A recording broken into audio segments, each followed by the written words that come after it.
Bonsoir à toutes et à tous et bienvenue à cette nouvelle session d'information. Je suis très ravie de vous retrouver. Le sommaire. Il fallait s'y attendre. Le syndicat national des taximens et transports urbains du Burkina réagit à l'ultimatum donné par le ministre Simon Compaoré. Ces derniers ont clairement affiché leur mécontentement. Des détails dans un instant. Adoption d'organigramme de 22 ministères, ce sont ces textes qui étaient à l'ordre du jour lors du conseil extraordinaire de ministres de ce 29 février. De nouvelles nominations sont annoncées. Exécution du projet socio-économique du président du Faso. Le premier ministre Paul Kabatieba répond aux détracteurs du gouvernement. Débutons cette édition avec les taxis à gaz. Le syndicat national des taximens et transports urbains du Burkina désapprouve l'ultimatum d'un mois lancé par le ministre de la Sécurité. Le président du syndicat dit n'avoir pas eu connaissance d'un taxi à gaz qui est déjà explosé. Suivant sa réaction dans ce reportage de Samba Kassile Traoré. Lors de la rencontre entre le ministre de l'administration territoriale, de la décentralisation et de la sécurité intérieure, Simon Compaoré, et les taximens de la ville de Ouagadougou, il est ressorti qu'à partir de fin mars, des contrôles seront faits par la police afin d'intercepter tout taxi utilisant le gaz butane en lieu et place de carburant. Une mesure non appréciée par le syndicat national des taximens et transports urbains du Burkina. Moi, en matière de connaissances, je n'ai jamais entendu quelque part qu'il y ait un taxi qui a sauté, parce que c'est le gaz qui a sauté le taxi. Presque 1000 personnes qui circulent le taxi à gaz. Si on veut compter de Ouagadougou, c'est plus de 1000 personnes. Mais si l'État veut lutter contre le chômage, et vous allez mettre plus de 1000 personnes en chômage dans un mois. Aussi, le président du syndicat national des taximens et transports urbains du Burkina souhaite que la date du contrôle soit reportée, car ramener le système de gaz butane au carburant n'est pas chose facile. Moi, je préfère, même si on allait nous faire changer les taxis à gaz là, en gazole ou en échange, au moins c'est pas un mois. Je suis contre pour qu'on nous impose un mois pour 1000 personnes. Si on ne peut pas trouver un terrain d'entente, que dans un mois, ils vont respecter pour mettre nos véhicules en fourrière. Moi, je demanderai à mes camarades que circulent les taxis à gaz d'aller volontairement déposer leurs véhicules pour ne pas fatiguer la police, pour ne pas fatiguer, et on va voir ce que l'État peut nous aider. Pour Oumarou Keima, limiter l'interdiction d'utiliser du gaz butane au taxi seul est injuste car selon lui, ce sont bon nombre de véhicules qui circulent avec le gaz dans la ville de Ouagadougou. Autre réaction, la Confédération générale du travail du Burkina, CGTB, est pour l'accompagnement des structures d'autodéfense Koglouego. Pour Bassolma Bazier, il est important que ces comités ne soient pas instrumentalisés par les hommes politiques. La question des Koglouego s'est invitée à la cérémonie de présentation de vœux de la CGTB samedi dernier. Plus de détails avec Gaël Rodrigue.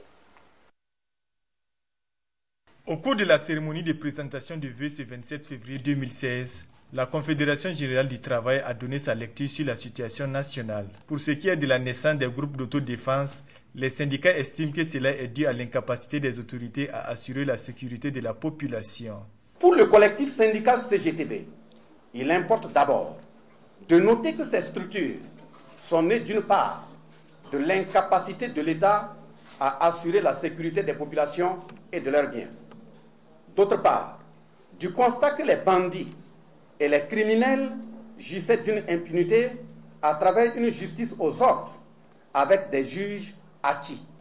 Que le peuple continue de se saigner pour payer des salaires à des ministres de sécurité, de la justice et de la défense pour qu'ils viennent tout simplement produire des communiqués sur leur incapacité, c'est du gaspillage de ressources. Car trouver des solutions aux conséquences, c'est bien. Mais en trouver aux causes est vivement mieux. Pour qu'il n'y ait pas de dérive dans l'activité de ces groupes, les syndicats préconisent leur recadrage. Certes, il peut y avoir des manquements, il peut y avoir des dérapages.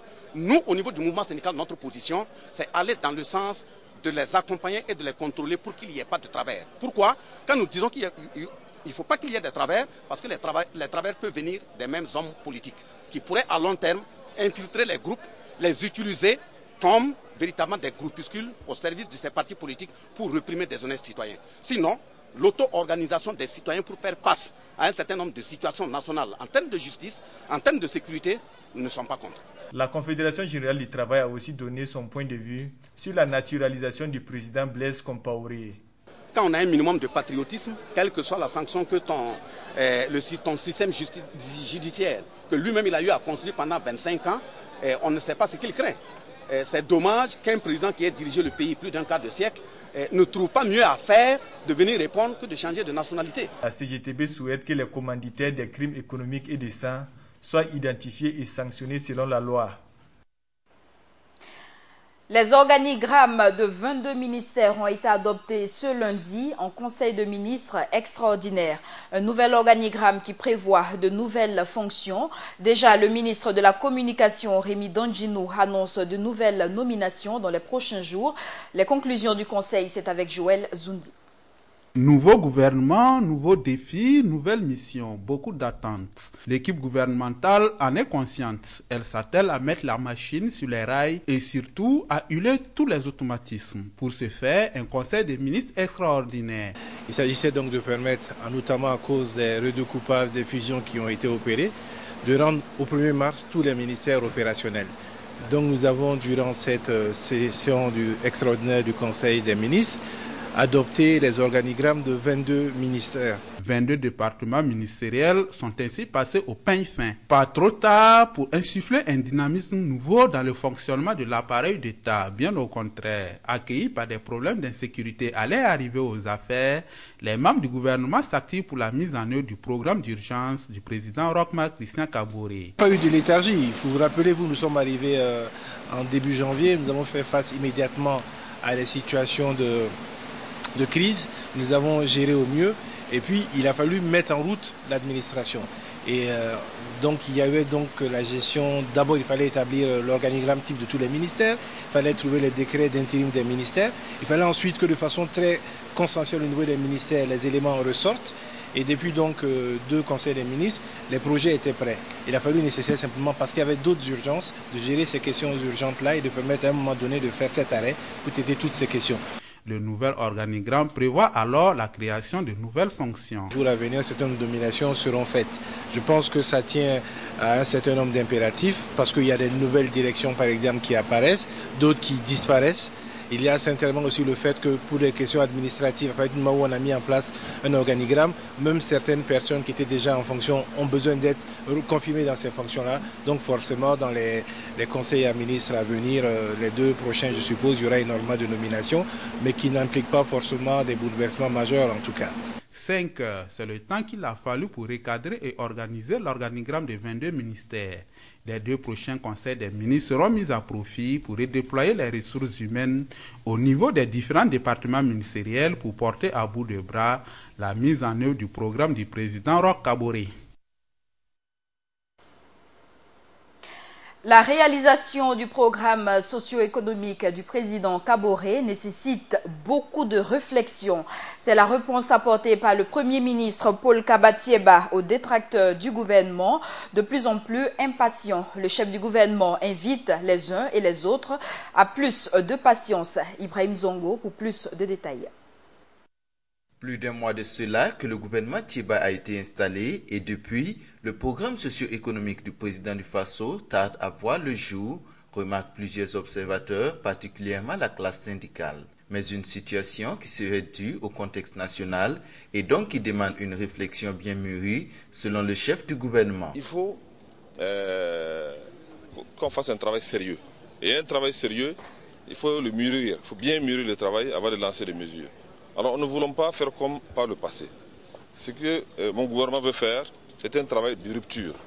On peut se lever comme ça, aller construire un poulailler ici, aller construire, je sais pas, excusez-moi. Pour lui, il ne faudra pas que le peuple s'impatiente, car il s'agit là d'un travail de fond et de longue haleine qui nécessiterait des réformes courageuses à même de relancer le pays sur une bonne dynamique de développement. Pour ce faire, l'état des lieux des différents secteurs constituerait actuellement l'occupation du gouvernement. Quand on appelle les affaires d'État, mais quand vous prenez une entreprise, c'est comme une entreprise, quand on prend une entreprise, on ne commence pas comme ça. Il faut faire l'état des lieux pour voir quelle est la situation réelle, les finances publiques, où est-ce qu'on en est. l'économie, la société, où est-ce qu'on en est. On fait ce bilan-là et ensuite on peut avancer. Mais si on commence à se précipiter dans les actions, en courant à gauche, à droite, je ne suis pas sûr que ce soit la voie de la sagesse. En ce qui concerne les revendications qui sont déjà sur la table du gouvernement ou qui sont à venir, le gouvernement dit être conscient, mais entend entreprendre des actions qui, dès que entamées, iront jusqu'au bout. Le gouvernement reste constant, ne va pas faire des déclarations démagogiques, qu'il lui faut du temps pour analyser la situation financière, voir les problèmes que chaque entité pose et au regard de nos moyens, voir ce qui est faisable cette année.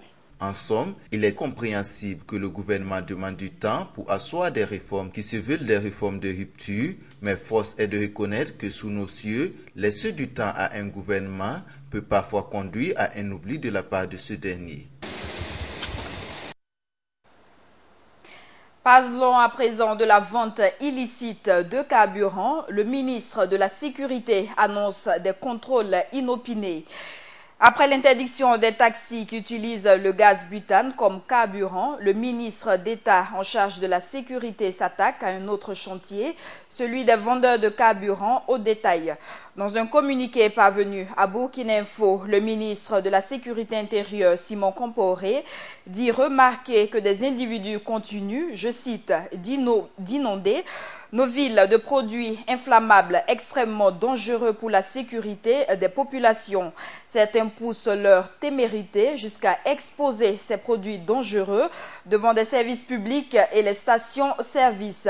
Pourtant, rappelle-t-il, des mesures avaient été prises par le ministère en charge de l'industrie et du commerce, interdisant la vente de carburant et autres produits inflammables aux abords des routes. Simon Komporé a donc indiqué que des contrôles seront bientôt lancés pour compter de la parution du présent communiqué. Des contrôles inopérés seront effectués et ceux qui seront appréhendés verront leurs produits systématiquement saisis sans préjudice des poursuites qu'ils pourraient encourir, indique donc le ministre d'État dans son communiqué. Et nous poursuivons ce journal avec d'autres informations. Les États-Unis d'Amérique ont fait don 2 millions de dollars, soit environ 600 millions de francs CFA à l'Assemblée nationale du Burkina.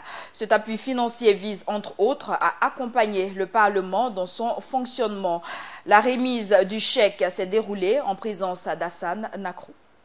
Bonjour. 600 millions de francs CFA pour accompagner la gestion de l'Assemblée nationale.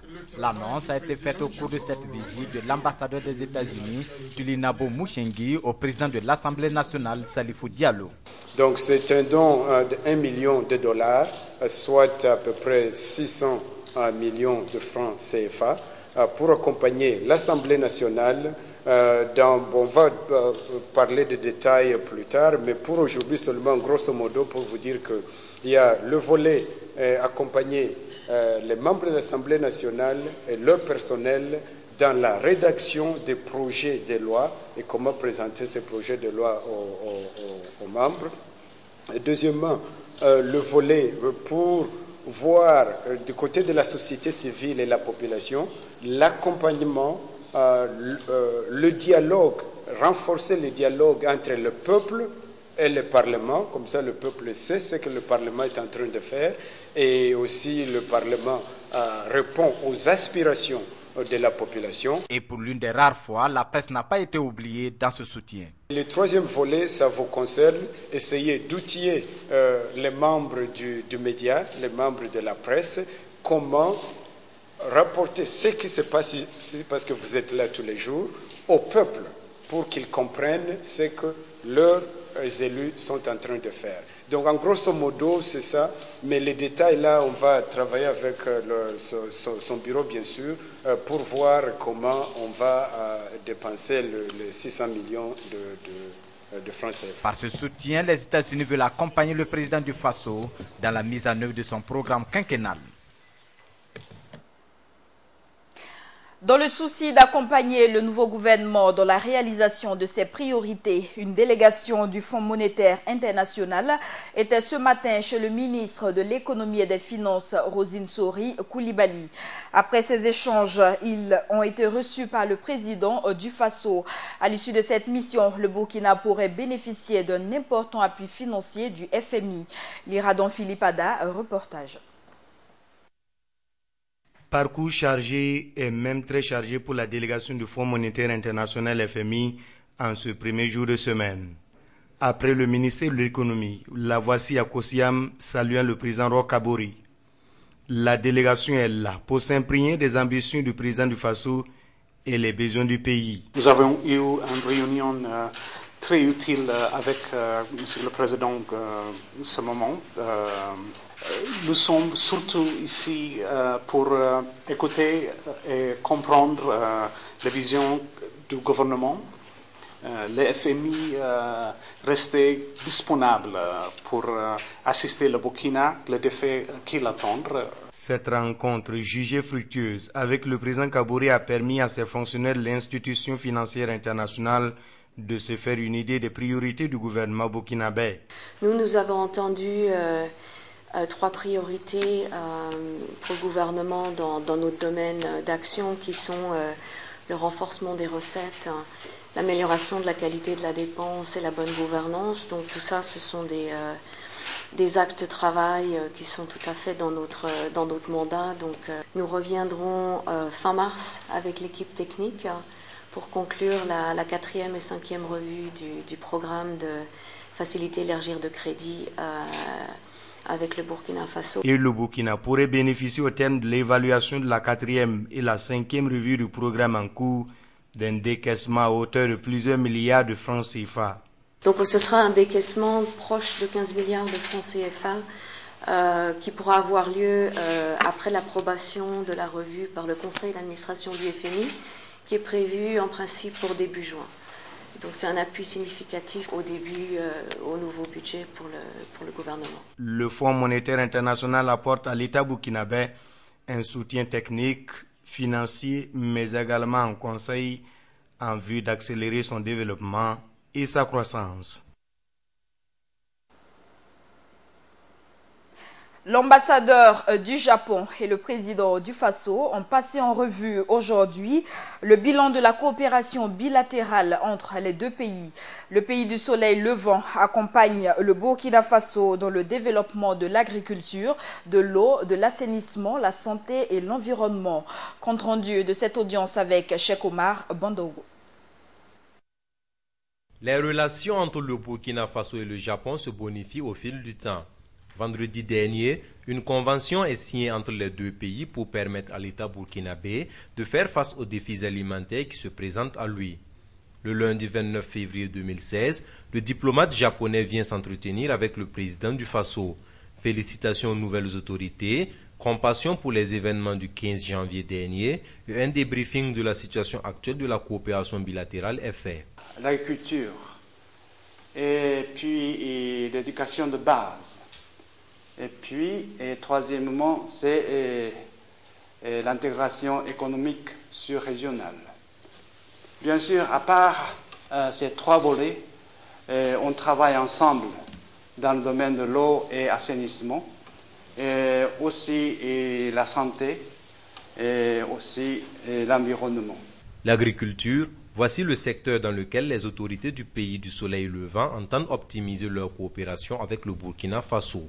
La question de, par exemple, l'amélioration des productions des semences, et la question de coopération, de promotion de la culture orientée vers le marché. Et puis, on a parlé aussi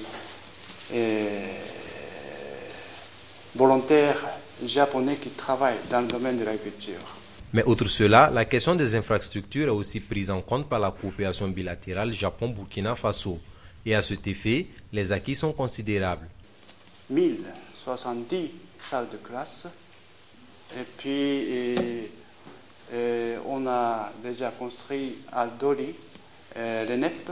Au cours de leur entretien, l'ambassadeur du Japon au Burkina a aussi évoqué les questions de coopération économique.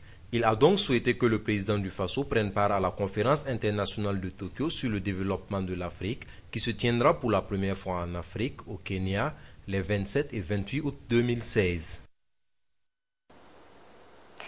Poursuivons cette édition avec le groupe parlementaire MPP qui compte demander une enquête parlementaire pour faire la lumière sur la gestion des richesses minières au Burkina et sur le foncier. L'annonce a été faite ce matin lors d'une conférence de presse. Actualité oblige, les députés MPP se sont prononcés sur l'existence des groupes d'autodéfense, les Kogluwego. Le reportage d'Hassan Nakrou. Face à la presse, le groupe parlementaire du Mouvement du Peuple pour le Progrès MPP a fait le bilan de ces journées parlementaires tenues à Koudougou les 25 et 26 février dernier et les innovations apportées dans la gestion des structures de l'Assemblée nationale. Pour ce qui concerne le bilan de leur journée parlementaire, le parti au pouvoir a décidé de la mise en place d'une enquête parlementaire pour faire la lumière sur la gestion des richesses minières au Burkina Faso et sur le foncier. Pour être en phase avec les aspirations du peuple burkinabé, notre groupe a fait 2 recommandations fortes qui se résument en la création de 2 commissions d'enquête parlementaire. Premièrement, une commission d'enquête parlementaire pour faire la lumière sur les richesses minières au Burkina. Cette commission fera la lumière sur les documents et permis miniers afin de mettre fin à la spoliation du peuple burkinabé. Nous, en tant que députés, nous devons de veiller à ce qu'il y ait une meilleure distribution des ressources financières et minières. Deuxièmement, notre groupe a aussi recommandé la création d'une commission d'enquête parlementaire sur le foncier. Cette commission d'enquête aura pour mission de faire le diagnostic sans complaisance du foncier, aussi bien rural qu'urbain au Burkina Faso. Sur les innovations apportées au niveau de l'hémicycle, il y a d'abord la question du consensus au niveau des décisions qui implique tous les partis politiques représentés au sein de l'Assemblée. À cela s'ajoutent bien d'autres réformes qu'Alassane Sakandé, le président du groupe parlementaire, résume comme suit. Les commissions générales sont passées de 5 à 6, ce qui veut dire qu'aujourd'hui nous avons 6 commissions générales au niveau de l'Assemblée. Sur les 6 commissions, 2 sont dirigées par l'opposition, 1 par le groupe Burkinlum et 3 par le MPP. Sur les 27 postes de responsabilité au niveau des 6 commissions, 17 postes sont octroyés à la majorité et 10 à l'opposition. Troisièmement, pour les parlements communautaires, sur 46 postes disponibles, le MPP a pris 24, l'opposition 15, le groupe Burkinlum 7. Enfin, le groupe parlementaire s'est prononcé sur le sujet qui fait l'actualité, à savoir celui des associations Kolwego, que le groupe recommande leur régularisation. Ouvrons cette page triste de ce journal. L'ancien maire de l'arrondissement 7 de Ouagadougou, Bouraïman Tapsoba, décédé aux environs de 4 h du matin suite à un accident de la circulation, a été inhumé cet après-midi à Ouagadougou. L'accident est survenu sur la route de Saponé. Bouraïman Tapsoba, rappelons-le, était présent au Nabasga du Larlé-Naba. 3 morts, 6 blessés et d'énormes dégâts matériels. C'est le bilan d'un conflit intercommunautaire qui a opposé Nouni et Peul dans la Sicile. Selon le témoignage du préfet de Biéa, localité située à une trentaine de kilomètres de Kounou, joint par l'AIB, tout serait parti d'une dispute au cours d'une cueillette de fruits sauvages le 24 février 2016. Et grâce à l'intervention des autorités locales et régionales, le calme serait revenu. Le centre régional de transfusion sanguine a un nouveau siège d'une capacité de 100 000 poches par an. Il a été réalisé grâce à l'appui du Luxembourg et le siège a été inauguré en présence de Gaël Rodrigue. Cette coupure de ruban marque l'ouverture du centre régional de transfusion sanguine du centre. D'une capacité de traitement de plus de 100 000 poches de sang par an, le centre permettra de mieux organiser la collecte du sang et de le rendre disponible en quantité et en qualité. Ce centre sera d'un grand apport parce que tout simplement, il va participer à mieux organiser la collecte et à mieux sécuriser le produit que nous allons obtenir, c'est-à-dire le sang. Quand on a fait le tour tout de suite, on a vu que les patients ont un schéma. Voilà, les patients ou les donneurs ont un schéma. Une fois qu'ils arrivent à l'intérieur de ce centre-là, qu'ils suivent et que ce schéma prévoit à toutes les étapes la sécurité, ce qui est très important, la sécurité du sang, pour éviter que ce sang ne soit contaminé. Ça, c'est un aspect très important. Le deuxième aspect, c'est que c'est une structure qui a une grande capacité de conservation. Et souvent, il arrive que nous puissions, à travers une mobilisation des populations, à collecter beaucoup de poches de sang et avoir des difficultés. D'abord pour les techniquer, comme disent les gens du laboratoire, et une fois qu'on arrive à les techniquer, il arrive souvent qu'on n'ait pas les conditions idéales pour les conserver. Et au niveau de ce centre, on a vu qu'il y a beaucoup de paillasses, donc qui permettront d'aller vite. Le joyeux a été rendu possible grâce à la coopération Burkina Faso-Luxembourg, une coopération vieille de 15 ans. Était présent à cette cérémonie d'inauguration le ministre de la coopération au développement et de l'action humanitaire du Luxembourg. L'inauguration du centre régional de transfusion sanguine de Ouagadougou, qui nous rassemble aujourd'hui, vient couronner un appui de la coopération luxembourgeoise long d'une quinzaine d'années, qui s'est déroulé sur 3 phases de projets successifs, en appui et en partenariat au Centre national de transfusion sanguine et au ministère de la Santé. Déjà, quelques donneurs se sont manifestés pour donner de leur sang, espérant que ces gestes soient suivis par tous afin de faire du slogan « Que nul ne meurt par manque de sang » une réalité dans notre pays. Actualité culturelle, actualité sportive plutôt, le Racing Club de Bobo Dioulasso RCB est sans entraîneur depuis hier. Oscar Barrault a démissionné de son poste juste après la défaite du RCB contre le stade malien de Bamako. Le match s'est soldé sur le score de 1-0. Et dans la région des Cascades, la vannerie constitue une activité génératrice de revenus pour de nombreuses femmes. Seules ou en groupe, elles tissent des paniers à base de feuilles de rognier qui se vendent plutôt bien. Notre reporter Viviane Bama a rencontré quelques femmes à Kosara, un quartier périphérique de Banfora. Suivons ce reportage. Feuilles de rognier à main, elles descendent dans le creux de la terre où elles passeront la journée à tisser. Ces femmes de Kosara, un quartier de Banfora, s'adonnent à la vannerie. Chaque jour, à l'intérieur de ce trou d'à peine 1 mètre de diamètre, constitué le plus souvent en groupe, elles tissent à longueur de journée des paniers qu'elles revendent au marché. La vannerie pour elles, un métier artisanal certes, mais un moyen de subsistance avant tout. Il n'y a pas de travaux ici. C'est ce qui nous permet de survivre. Nous ne gagnons pas assez avec la vente des paniers. Ce travail, nous l'avons commencé il y a 15 ans. À notre réveil, nous cuisons l'eau avant de venir ici pour répartir le soir. Ces paniers tissés sont vendus à 250 francs l'unité, ce qui leur permet, selon la rapidité et l'habileté de chacune, de se faire un peu d'argent. 500 à 2000 francs CFA pour une journée de travail, ce qui leur assure toutefois une certaine autonomie.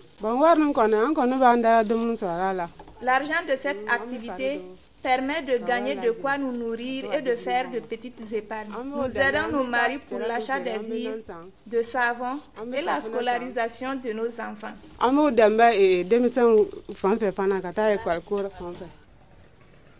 Outre les paniers, les produits de la vannerie sont multiples et très appréciés, d'où leur omniprésence sur les marchés et aux abords de certaines voies publiques. Ici, nous retrouvons une variété des produits de la vannerie dont la renommée va au-delà de la limite de la région des Cascades. Les paniers sont très souvent revendus dans les autres villes du pays, mais à un prix plus élevé. Ce panier servant à arranger les habits coûte 1500 francs. Ce van coûte 400 francs et ça 300 francs. Celui-là est conçu pour habiter la cour et coûte 1250 francs. Les produits de la vannerie font partie intégrante de la vie de la femme à Banfora et un peu partout ailleurs dans la région. Rares sont les femmes qui n'en possèdent pas pour leurs travaux ménagers.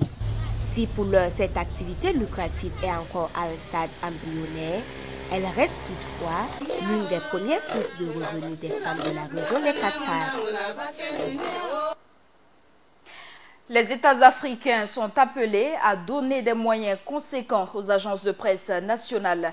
Ce plaidoyer est du président de la Fédération atlantique des agences de presse africaines pour le Marocain Khalil Hachim Idrissi. Ces moyens financiers permettront aux médias d'exécuter convenablement leur mission de service public.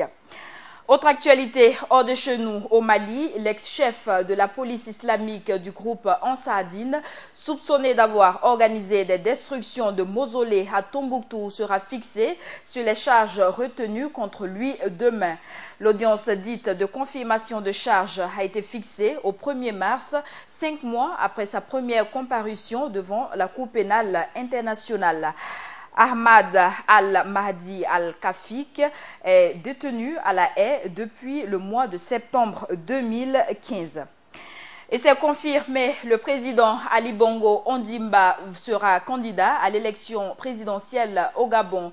Il a lui-même annoncé sa candidature ce lundi. Il sera élu en 2009. Ali Bongo Ondimba avait succédé à son père, Omar Bongo Ondimba, au pouvoir depuis 1967.